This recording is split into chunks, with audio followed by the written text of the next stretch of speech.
जोपर्यंत मराठ्यांना ओबीसीतून आरक्षण मिळत नाही तोपर्यंत निवडणूक घेऊ नका, जरांगेंची केंद्रीय निवडणूक आयोगाला विनंती। आणि निवडणुका घेतल्या तर प्रचाराच्या गाड्या ताब्यात घ्या, जरांगेंचं आक्षेपार्ह आवाहन।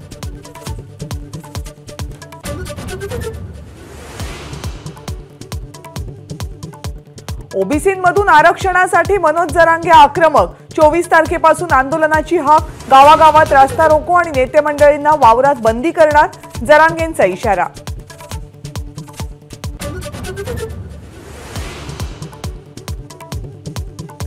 मराठा समाजातल्या वृद्धांनाही आता उपोषणाला बसवणार, वृद्ध आंदोलकाचा मृत्यू झाला तर सरकार जबाबदार, मनोज जरांगेंचा इशारा। जरांगेंचे माजी सहकारी अजय महाराज बारसकर यांची जरांगेंवर सडकून टीका, फक्त प्रसिद्धी आणि श्रेयवादासाठी आंदोलन, बारसकरांचा आरोप।